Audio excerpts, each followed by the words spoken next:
Quero convidar você a abrir sua Bíblia no livro de João, capítulo 6.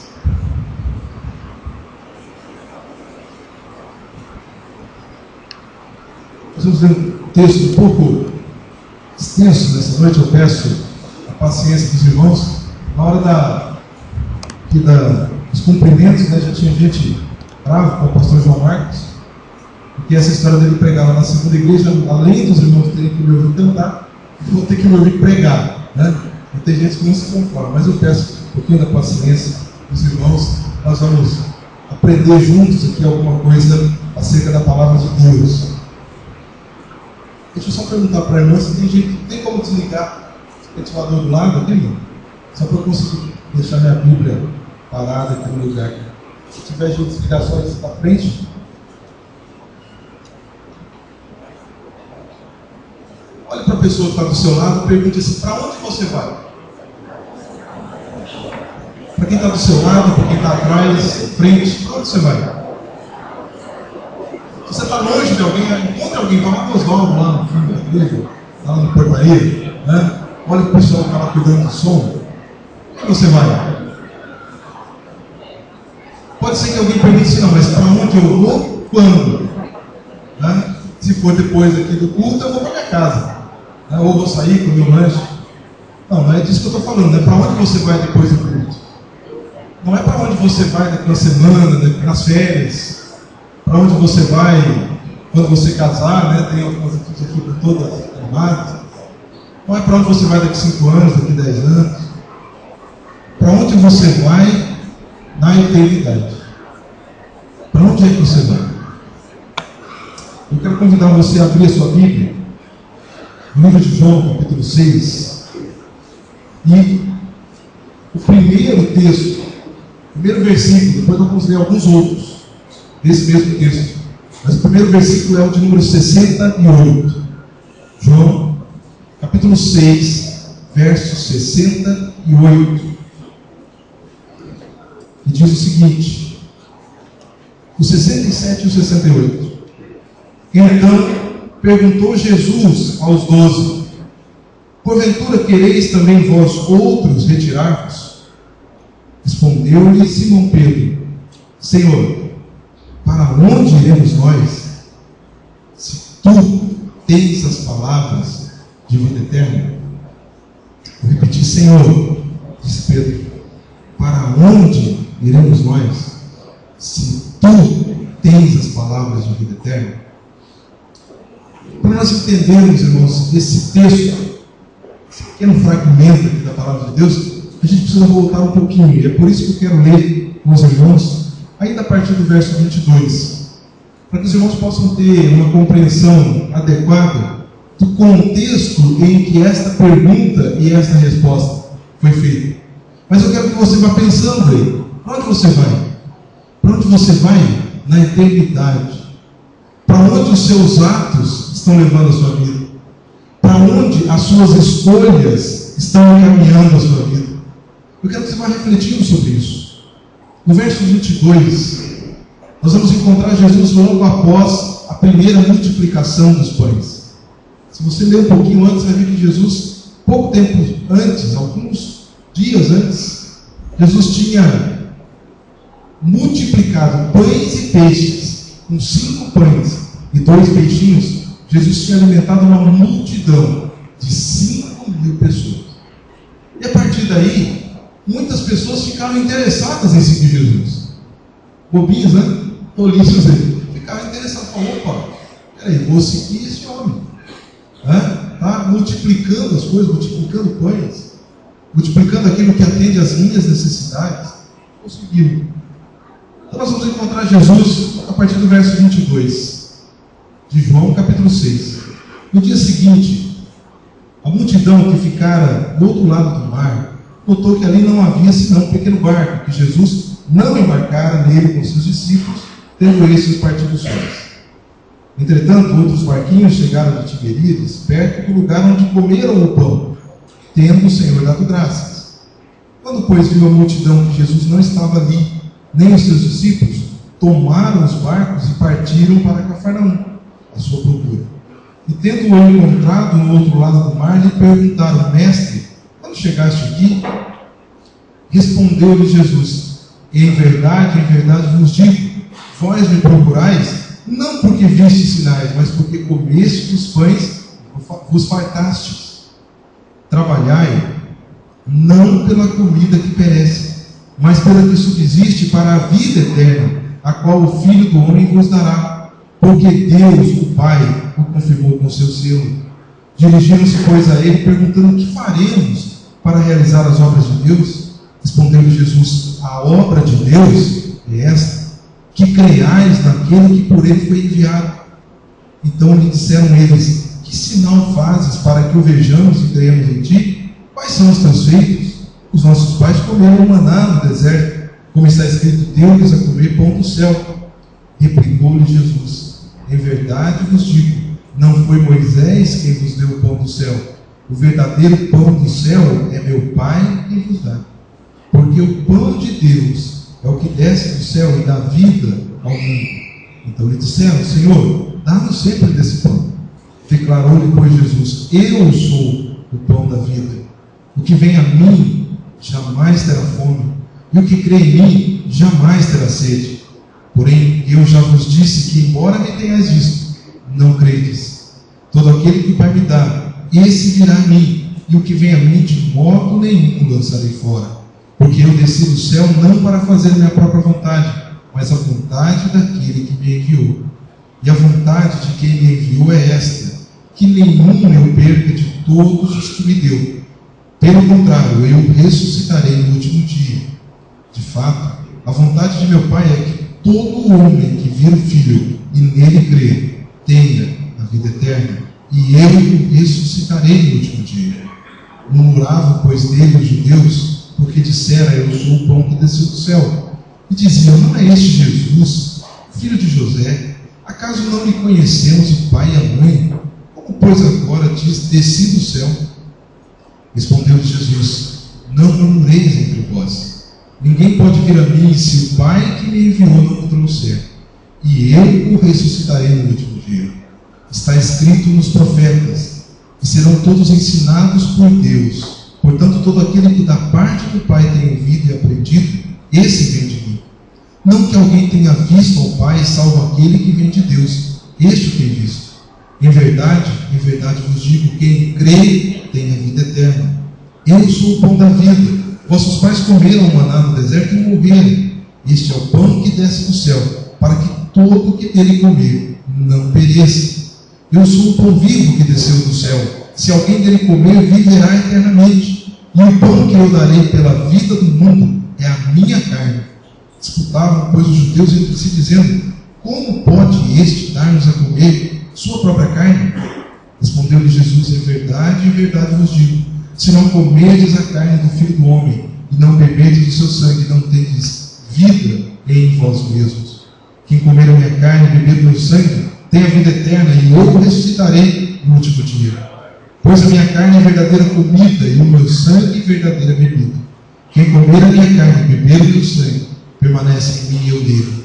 Assim como o Pai que vive me enviou, igualmente eu vivo pelo Pai, também quem de mim se alimenta por mim viverá. Este é o pão que desceu do céu, em nada semelhante àquele que vossos pais comeram e morreram. Quem comer este pão viverá eternamente. Estas coisas disse Jesus quando ensinava na sinagoga de Cafarnaum.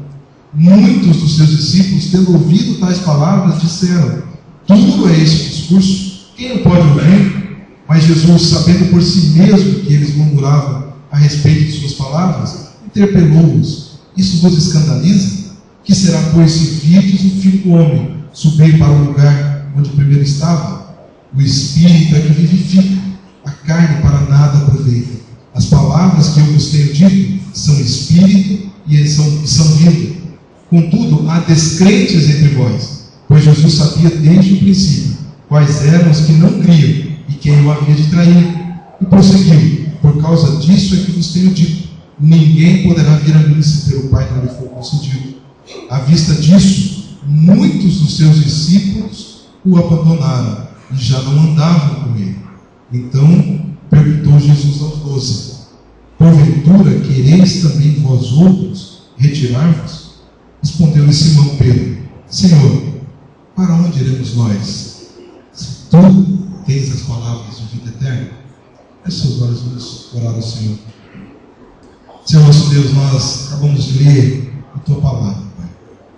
E nós entendemos que a Tua palavra é a verdade. E nós te suplicamos que o Senhor mesmo venha falar aos nossos corações. Que o Senhor venha nos abrir o entendimento, para que nós possamos compreender o que o Senhor tem para nos ensinar nessa noite. Deus, a começar em mim, a começar na minha vida, que o Senhor mesmo esteja nos mostrando, nos revelando a Tua vontade. Essa é a oração que nós fazemos, em nome de Jesus. Amém.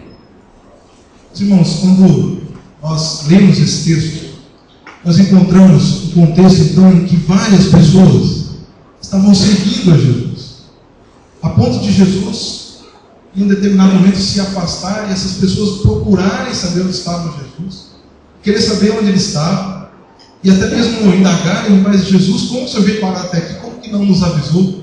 Como que não nos conta? E Jesus então decide deixar algumas coisas muito claras para aquelas pessoas. E é algo que precisa estar muito claro para nós que estamos aqui nessa noite, porque essa palavra serve para nós nessa noite. E o que Jesus quis deixar claro para aquelas pessoas? Jesus quis deixar claro que muitas das pessoas que estavam ali, estavam buscando a Jesus pelos motivos errados. Estavam buscando a Jesus pelas razões erradas. Eles estavam no lugar certo, mas estavam ali pela razão errada, pelo motivo errado. E qual era a razão? Estavam ali para ver atendidas as suas próprias necessidades. Necessidade, para a maioria de alguns ali, muito prática, muito imediata: matar a fome. Bom, Jesus multiplicou pão e peixe, então vou eu agora acompanhar esse homem, está resolvido o meu problema, não preciso mais me preocupar com comida, Jesus vai dar um jeito. E Jesus então diz para aquelas pessoas que eles estavam buscando a Jesus pelas razões erradas.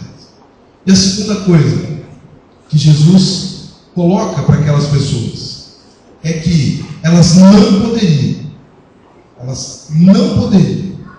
chegar até Deus, chegar a Jesus, se elas não comessem da sua carne e bebessem do seu sangue. Ora, teve muita gente ali que com certeza não entendeu nada. Falou: esse Jesus aí o sol está muito forte, o sol está pegando, a moleira está muito forte. Mas o que é que Jesus estava dizendo para aquelas pessoas lá em Cafarnaum? E que Jesus quer dizer para nós no dia de hoje? Quando Jesus fala da sua carne e do seu sangue, Ele está se referindo ao seu sacrifício na cruz. Ele está dizendo que Ele entregou o seu corpo e Ele derramou o seu sangue na cruz do Calvário para salvar a cada um de nós, para nos redimir dos nossos pecados. E se nós não nos tornarmos participantes do seu sangue e da sua carne, nós não somos dignos de estar na presença dele. E é isso que Jesus está dizendo para aquelas pessoas, e eles não estão conseguindo entender. E muitos não conseguem entender. Jesus está falando de coisas espirituais e as pessoas estão pensando em termos materiais. Jesus está oferecendo para eles algo para a eternidade, e eles estão preocupados com a hora do almoço, com a hora da janta, a próxima refeição.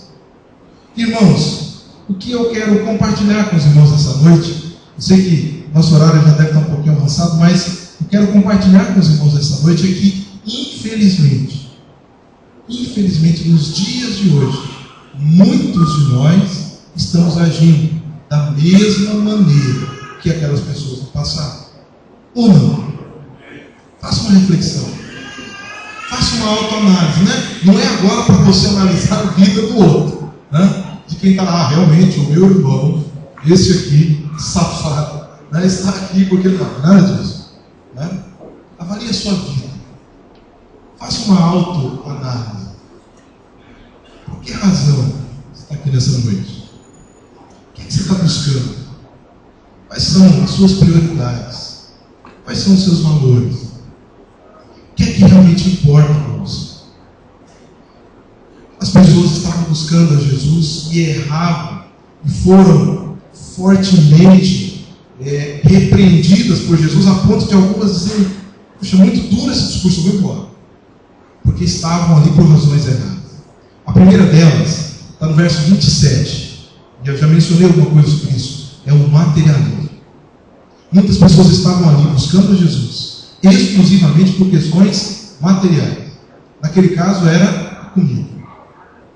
Quantas vezes, irmãos, nós buscamos a Deus, buscamos estar na presença de Deus, porque queremos ser abençoados, porque queremos que Deus consiga um emprego, que Deus abençoe a nossa saúde, que Deus abençoe, aquele negócio que nós vamos fazer. Eles não tem nada de errado de você buscar em Deus a bênção para a sua vida. Agora, se você está buscando a Deus só por isso, você está errado. Se você está buscando a Deus só por isso, diz a Bíblia que você é o mais miserável dos homens. Se a sua esperança está apenas nas coisas deste mundo, você é o mais miserável dos homens. Eu sou o mais miserável dos homens, se estiver buscando a Jesus apenas pelas coisas materiais. Deus quer te abençoar, Deus quer que você seja próspero, quer. A Bíblia está cheia de passagens que nos mostram isso. Deus quer que você viva bem, que você seja vitorioso em tudo que você for fazer, quer. Mas se você está buscando a Cristo, se você está buscando a Deus apenas para ter bênçãos materiais, você está errado. Você está agindo como essas pessoas. E lá, no versículo 27, Jesus diz: trabalhai não pela comida que perece, mas pela que subsiste, para a vida eterna, a qual o Filho do Homem vos dará, porque Deus, o Pai, confirmou no seu selo. Querido, não busque apenas as coisas deste mundo. Não se mate, não gaste a sua vida, que é curta, né? Nossa vida é curta. Não gaste a sua vida buscando só as coisas materiais. Não vale a pena. Deus tem muito mais para você.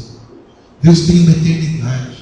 Deus tem uma vida abundante desde já, na sua casa, com a sua família. E eu não estou falando aqui de coisas materiais. Tem gente que tem muito dinheiro e tem uma vida pobre, miserável, terrível, sofrida. Não estou falando disso. É lógico que tem gente que passa falta de coisas para trás e também sofre. Mas o que eu quero dizer para você é que não é isso que faz a diferença. O que faz a diferença é ter Jesus, pão da vida, na sua vida, no seu coração. É isso que faz a diferença. Outro erro que as pessoas incidiam lá naquela época, incidem hoje, é dizer assim: poxa vida, mas esse negócio de Bíblia, esse negócio de carne, de sangue, essas coisas, não estou entendendo nada disso. Isso é um negócio muito difícil para mim compreender.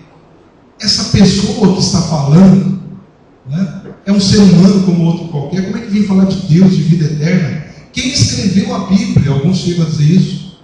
Próprio, né, que a pessoa que escreveu a Bíblia é um ser humano, como dizem alguns, comedor de feijão igual a mim. E a gente vai encontrar no versículo 42 aquelas pessoas dizendo a mesma coisa de Jesus. Peraí, esse não é Jesus, filho do carpinteiro? A gente não viu ele crescendo desde pequenininho lá em Nazaré? E agora ele vem falar para a gente de que eu desci do céu? O verso 42. E as pessoas então olham para a mensagem, olham para a palavra de Deus, olham para aquilo que é dito aqui na frente e não conseguem tirar os olhos da pessoa. Eu fico olhando para as pessoas, para os homens.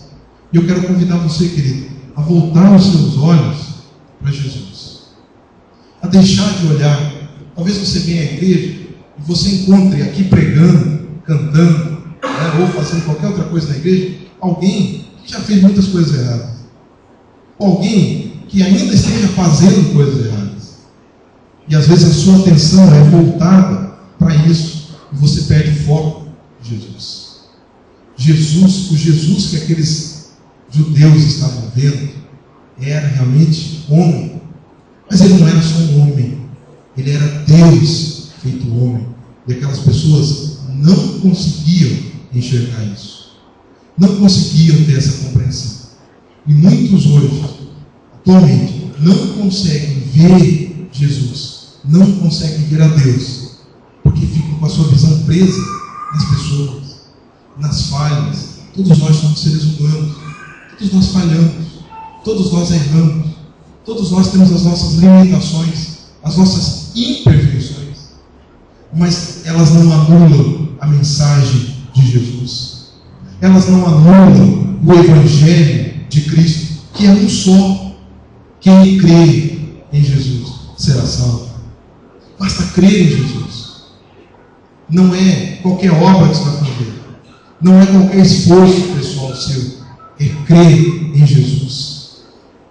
Respondeu Jesus, versículo 29 do capítulo 6: a obra de Deus é esta, que creiais naquele que foi enviado.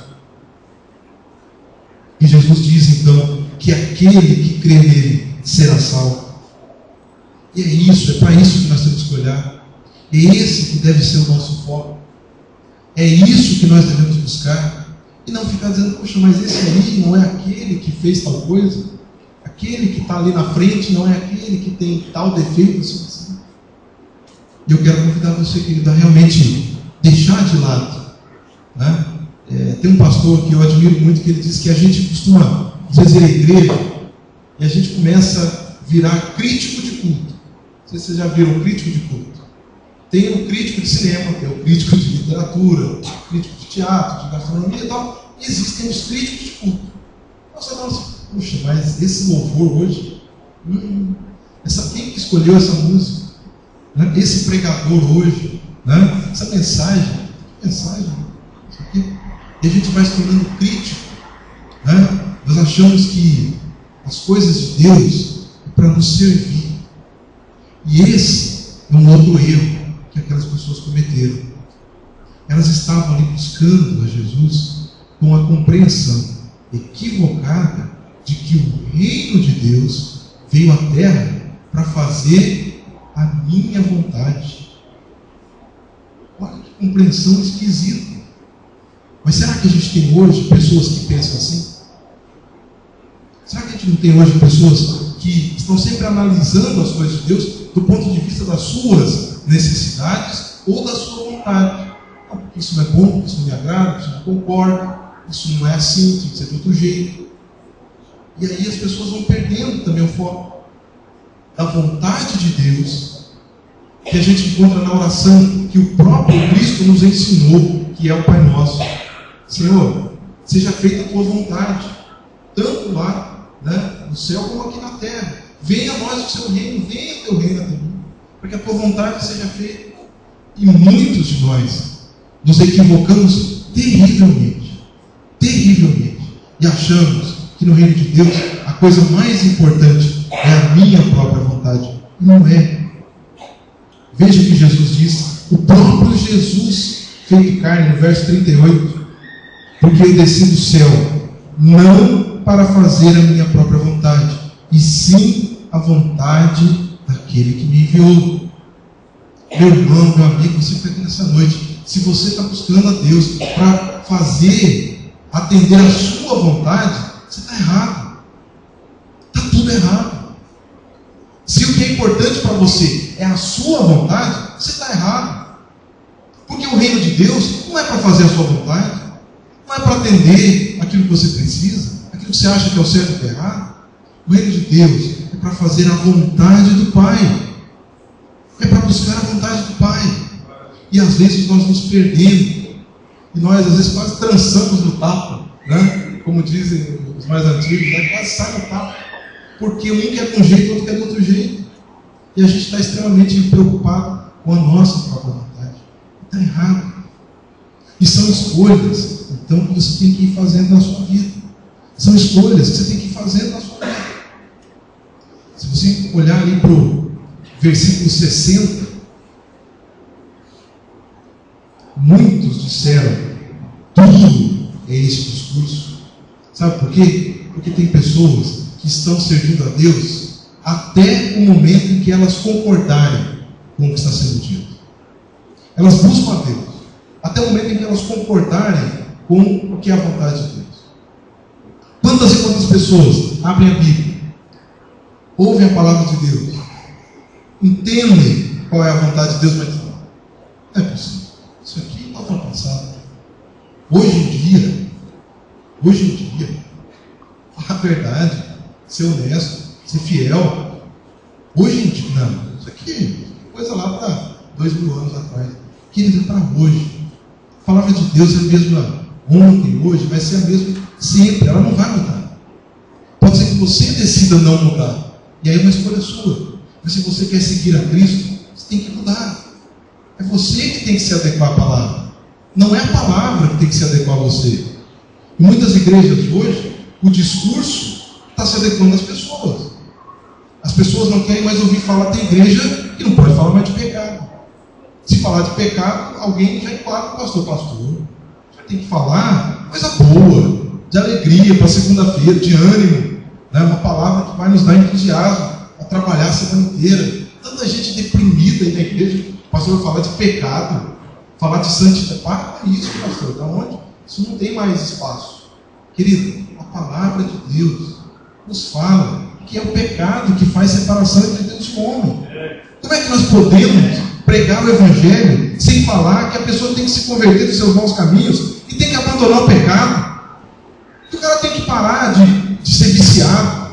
Que o cidadão tem que parar de mentir, tem que parar de ser desonesto, tem que parar de bater na mulher, parar de espancar os filhos, tem que parar de fofocar, de mentir, um monte de coisa. Como é que nós vamos pregar a palavra se não disser para as pessoas que o Evangelho significa você reconhecer que você é pecador e saber que é só Jesus que pode salvar você do seu pecado? Como que nós vamos pregar o Evangelho e omitir essa parte? Queridos, então, se esse discurso é duro demais, se a palavra de Deus é dura demais para você, é óbvio que você tem opção. É lógico que você tem opção. Mas você tem que escolher. E tem gente que acha que pode empurrar para o resto da vida a escolha. Quando você não escolhe Jesus, você escolhe o quê?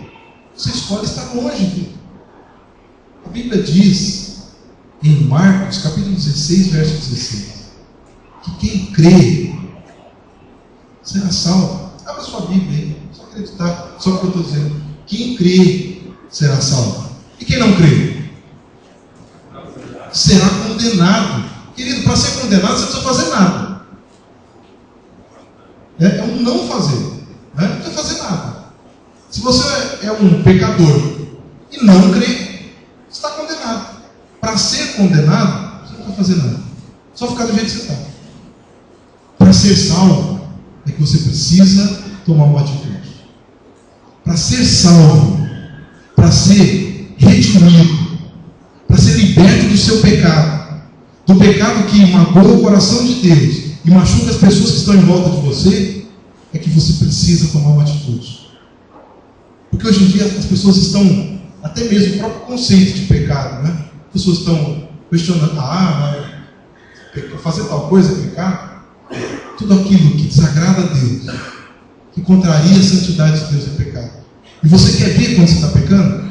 Quando você está pecando, você está machucando alguém que está do teu lado. Você está magoando, e normalmente as pessoas que mais te amam, porque o cara que não gosta de você não está nem aí se você está se dando mal. Porque o cidadão que não te conhece não está nem aí se você está fazendo alguma coisa errada.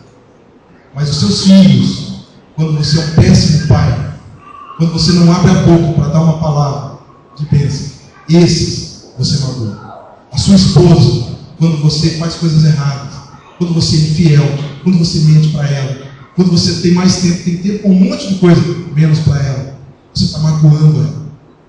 As pessoas, seus irmãos, quando você mente, quando você é desonesto, quando você fala mal, é maldizente, é fofoqueiro, você está machucando essas pessoas. E isso é pecado. E só Jesus pode te libertar disso. Não, você não vai conseguir com a sua própria força. Você não vai conseguir com a sua própria força. Isso é outra coisa que talvez você ainda não saiba. Então, se você não sabe, abra a sua Bíblia. Em João, capítulo 15, verso 5. Nós vamos ler agora. Você não consegue com a sua própria força? Não é porque eu acho que você não consegue. Não é porque os psicólogos fizeram um estudo e descobriram que você não consegue. É porque a Bíblia diz. É porque a Bíblia diz. João, Evangelho de João, capítulo 15, verso 5, diz o seguinte: ele, aqui Jesus está falando isso, tá? Eu sou a videira, vós os ramos. Quem permanece em mim e eu nele, esse dá muito fruto, porque sem mim nada podeis fazer. Sem Jesus, querido, você não pode fazer nada. Você não é capaz. Com as suas próprias forças, você não é capaz. E não é porque eu quero, é porque eu acho. É porque a palavra de Deus nos diz.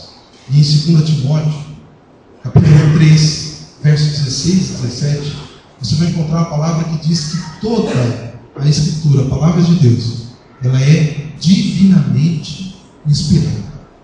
E ela é divinamente inspirada e proveitosa para ensinar, para redarguir, para corrigir, para instruir em justiça, para que o homem de Deus seja perfeito e perfeitamente instruído para toda boa obra. Se você tem dúvida sobre algo, busque na palavra de Deus. Se tem alguma coisa que você tem dúvida, busque na palavra de Deus. Vá até a fonte. Você não precisa acreditar no que eu digo aqui na frente. Você não precisa acreditar no que o pastor prega. Eu sei que muitos irmãos já estão ansiosos, né, para ter o pastor aqui pregando igual. Creia na palavra de Deus. Busque aprender mais da palavra de Deus. Entenda o que a palavra de Deus tem para a sua vida. Porque há muitos que estão deixando de lado o que diz a palavra de Deus, porque é dura demais, porque é rigorosa demais, porque não dá mais certo nesse mundo que a gente vive hoje. E que ele não incorra nesse erro. O que a Bíblia está dizendo para você é para o seu bem, é para que você tenha vida em abundância, mas não só nesse mundo, para que você tenha a vida eterna. E para a gente concluir, há algumas ideias erradas que o texto, o que eu estava dizendo para vocês até agora, são situações do materialismo, questionar a humanidade de Cristo, né? Fazer só enquanto eu estou concordando, fazer só aquilo, né, que me agrada. Se o discurso não me agrada, eu vou embora. Esses erros, aquelas pessoas cometiam lá no passado, e muitos de nós cometemos hoje em dia. Mas eu separei aqui, com muita humildade, quero colocar diante dos irmãos, né? Até porque o texto não nos menciona que essas pessoas estavam tendo esse tipo de erro, mas eu separei aqui alguns erros que são mais modernos, vamos dizer assim, né? Alguns pensamentos que a gente encontra no dia a dia. Eu me batizei em 1987, né? Então faz 24 anos que eu sirvo a Deus, sirvo a Cristo, tento levar minha vida na presença do Senhor, com as minhas limitações, com as minhas falhas, com as minhas imperfeições. De algum tempo para cá, eu aprendi que eu preciso compartilhar isso com as pessoas.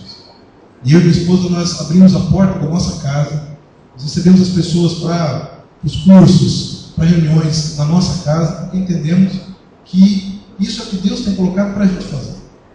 E nós temos, nesses encontros, nesses cursos, nesses momentos, nós temos percebido algumas compreensões equivocadas que dificultam ou que afastam as pessoas de tomarem a decisão ao lado de Jesus e de seguirem o caminho de Cristo. E situações que às vezes levam muitas pessoas a abandonar e fazer como alguns desses discípulos fizeram. Olha, não vou seguir esse Jesus não, isso não é para mim.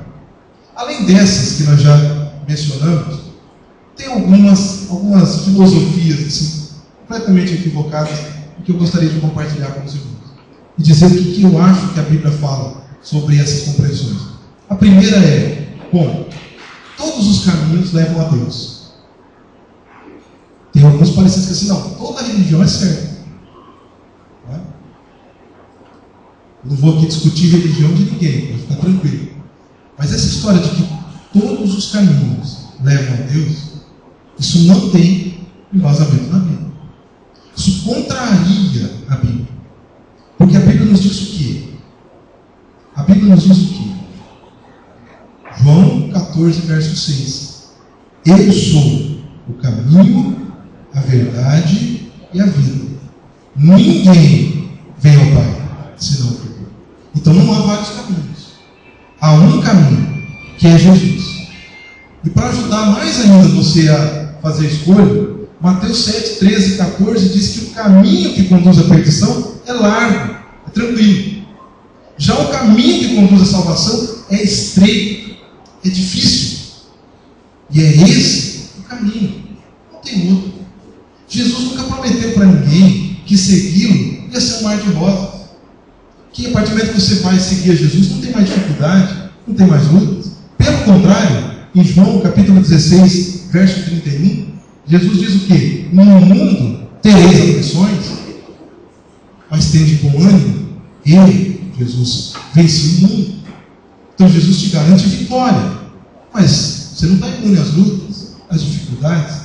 Então essa compreensão de que todos os caminhos são bons, está errada.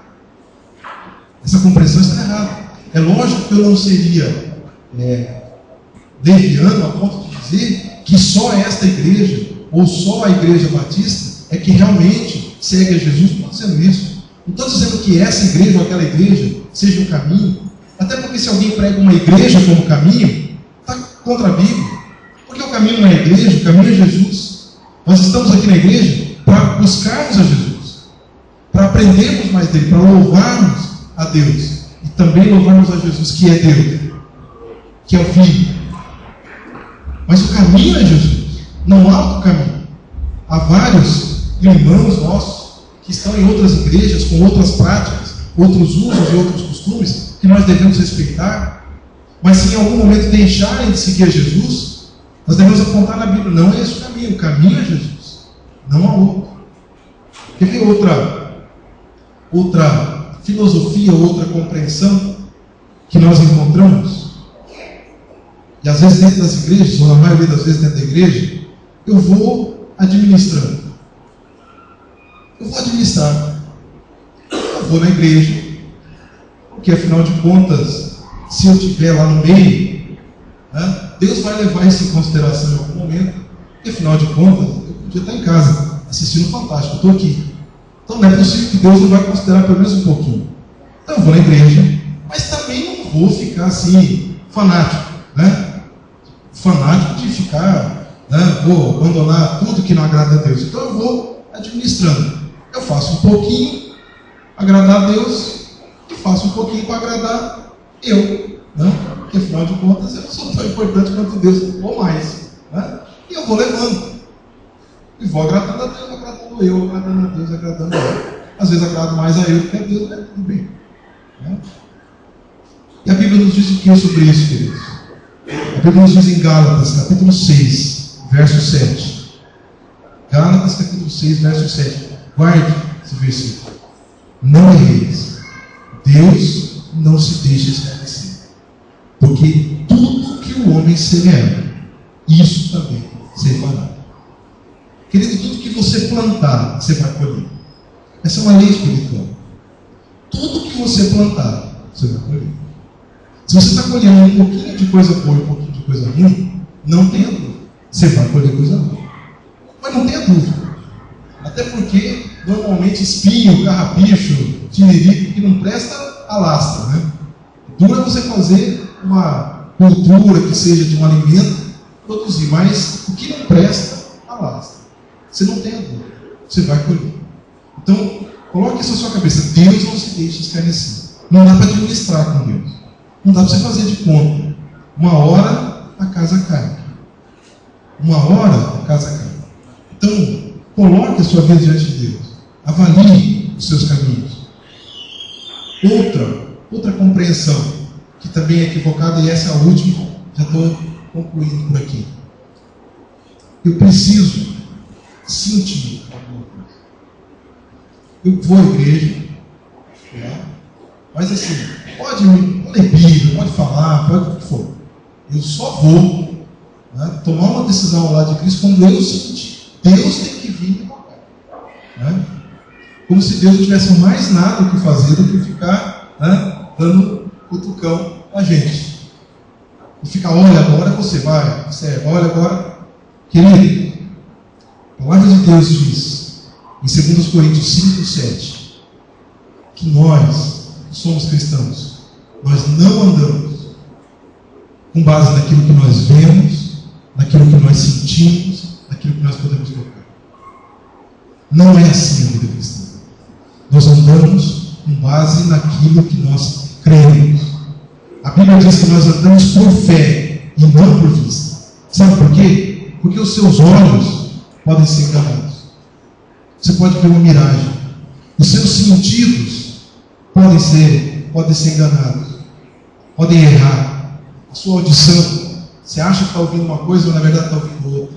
Você acha que está vendo uma coisa, na verdade está vendo outra. Você acha que está tocando em algo e é algo muito diferente. Mas o Espírito, o seu Espírito, que o Espírito Santo testifica na sua vida, esse não pode ser enganado. E Deus não é Deus de confusão.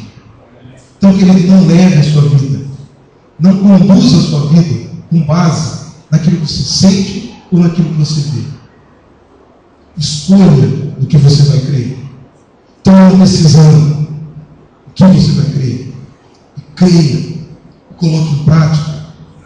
E não faça as coisas pela metade. Porque Jesus não quer pessoas assim. Quando ele percebeu que as pessoas estavam ali por razões erradas, buscando um discurso fácil, um discurso que atenda à sua própria vontade, Jesus deixou as coisas muito claras. Olha, vocês estão aqui pelo motivo errado. Olha, a vontade que tem que prevalecer aqui é a vontade de Deus. O meu discurso é duro, sim. E quando os discípulos, 12 apóstolos, olharam para ele, provavelmente assim espantados, né? Jesus, mas o que foi? Você ficou bravo de repente com o povo? Olha o povo indo embora. Tem gente que está abrindo para ir embora. Jesus olha para eles e diz o quê? E você? Querem também? É isso que Jesus diz. Nesse dia Jesus não estava para alisar ninguém, né? Nesse dia, no dia lá do templo que ele chicoteou os vendedores lá. Não estava para alisar ninguém. Estava para acalmar ninguém. E você quer ir embora também? E aí Pedro se levanta e diz: Senhor, para onde nós iremos? Veja, Pedro não está dizendo: Senhor, o teu discurso é legal, é bacana. Não. Pedro sabia que não era um discurso legal e bacana. Pedro não quis contemporizar, falar assim: olha, mas é que o povo não entendeu bem, esse pessoal aí estava meio estressado. Pedro não fala isso, ele fala: Senhor, sabe, teu discurso é duro mesmo. Seguir ao Senhor não é fácil mesmo, reconheço isso. Mas eu também reconheço que se eu não te seguisse, para onde eu vou? Se eu não entregar minha vida para o Senhor, eu vou entregar para quem? Para onde nós vamos? Se só o Senhor tem as palavras do eterno. Meu caro, eu quero concluir dizendo que esse texto nos traz algumas verdades. E que mais cedo ou mais tarde, você vai ter que tomar uma decisão, uma postura em relação a essas verdades. Jesus é o Filho de Deus, que veio a este mundo para nos salvar. Ele é o caminho até o Pai, não tem outros. Jesus diz que se você não for participante da sua carne e do seu sangue, se você não receber na sua vida o sacrifício dele na cruz, nada feito, você não tem parte com ele. E Jesus diz que para isso nós precisamos tomar uma atitude. Se nós vamos seguir ou se nós vamos seguir aqueles que estão indo para outro mundo.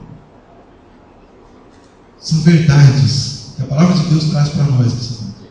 E são verdades que você, mais cedo ou mais tarde, vai ter que tomar uma postura em relação a elas. Vai ter que tomar uma decisão.